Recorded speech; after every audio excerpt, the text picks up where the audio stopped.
If you've never seen a super bright torch before, like me, then brace yourself. These are car headlights on full beam. This is the Imalent MS12 Mini. As you can see, not only is it dozens of times brighter than the full beam headlights, but also, unlike the car that only outputs this narrow beam of light, the Imalent is lighting up this absolutely huge, vast area. And here is my Lucasang torch. Really great torch. Love it. Can't recommend it enough. Yet this same scene moments later with the Imalent. I mean, I don't even know what you can say about this torch. It's absolutely blown my mind. I didn't think it was possible for this much light to come out of a genuinely small handheld torch. So you can see the Lucasang that I'll be using for comparison. That's the longer, thinner torch here, and the Imalent MS12 Mini, which is just something else. So you can see it's a pretty stocky looking unit. It's pretty straightforward and simple. So you've got the battery pack, which is basically the whole handle section, this huge array of LEDs on the front, 3 fans and a heatsink, and we can unscrew this cap on the bottom to get to the recharging port. So the Imalent is 786 grams, so that's quite weighty. The Lucasang is 512 grams, so compared between them there's not too much difference, but as an independent individual weight it is quite a lot, just something to note there. Now what you're about to see is one of the most amazing things I've ever seen from any device I've ever owned. So this is the Lucasang shining on the Pontcus off the aqueduct 150 metres away, and this is the Imalent, which is not only lighting up the entire football pitch and beyond, but also all of the aqueduct in one go. I just cannot express how amazing this was to see in real life. And I'll talk about this a little bit later in the video, but the way that I've got my phone set up, it's autofocus into the different lighting conditions. So I'd say that most of the footage you're seeing is actually not representative of how bright all this truly looks in person. So here I just want to show you again, compared to the puny insignificant headlights of that car, just how bright the Imalent is. And it gives you again that idea of how much energy is being transferred to light in the palm of your hand. Now obviously because of that it can't sustain this huge high level output for too long. They claim about 45 seconds before it drops to a sustained 13,000 lumen level. Now 13,000 lumens itself is ridiculously bright, and if that was the maximum this torch could do, I would be here going, oh my goodness me, look how bright this torch is. So 48 minutes at 13,000 lumens is amazing.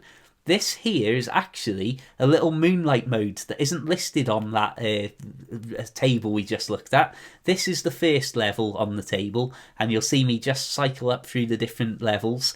Now, I want to just talk about how this looks in real life versus the footage.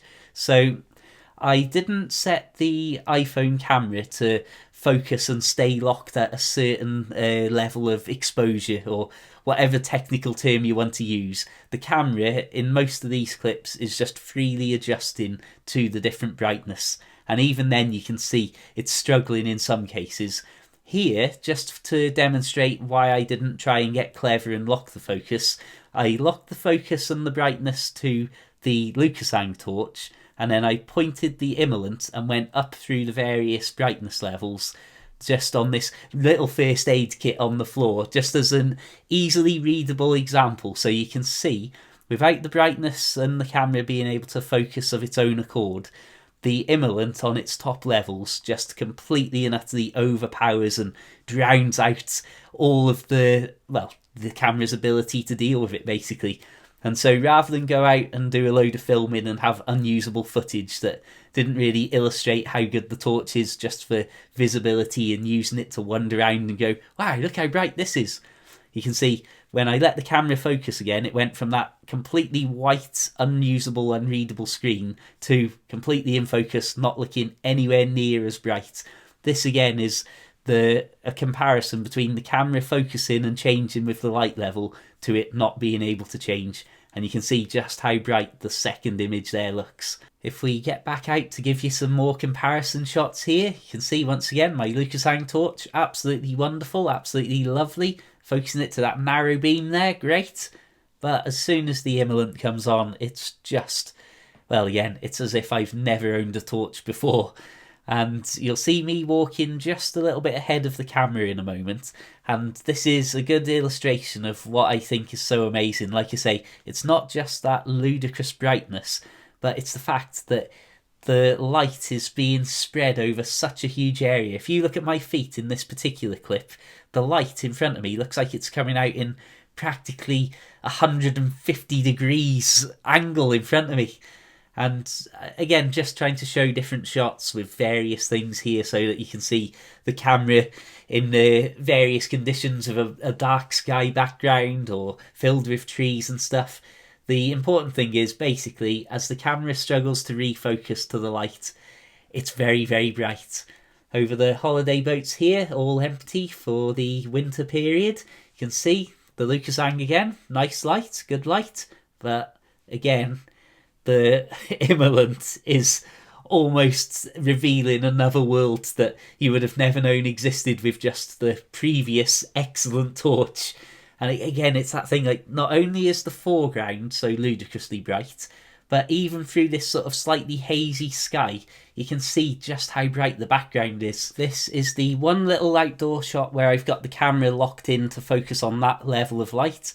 And again, you can see how extremely bright, without the camera being able to fully change and adjust, the Imalent then looks. But if we have a look at this scene now, and again, run through all of the various brightness levels, you'll probably think that some of the steps up through the higher levels are not that significant, which again, like I say, is just based on the fact the camera's focusing to such ridiculously bright levels to begin with. So I'm just going to wrap a few final thoughts up about this torch, because there's something I really do want to say. Obviously, the battery life is very short if you're trying to use it at these extreme high levels, but that's not really what you're buying a torch like this expecting to run around with it at 65,000 lumens for hours on end. But also, it's important to say, it gets extremely hot at these higher levels, and so this isn't a novelty item or a toy or something that you'd give to a kid or even necessarily give to somebody who's not handled something like this before, because it gets extremely warm. It's a genuine fire risk. I accidentally melted something already with it in my girlfriend's house, which I'm going to quickly brush over because she's in the next room as I'm recording this audio, so apologies if it's echoey. But realistically, it's a fantastic piece of kit. I'm amazed by it, and just having that sustained 13,000 lumen mode, I'm more than happy with. So yeah, all in all, absolutely incredible. Not something for everybody, but not everything has to be. Absolutely fantastic and genuinely eye-opening torch. I'll say thank you so much for tuning in. Please do check out my other videos for loads of boat life and curiosities from out and about in the world. And well, keep it light-worthy, keep it boat-worthy, keep it interesting, have a fantastic day, and of course, my friends, farewell.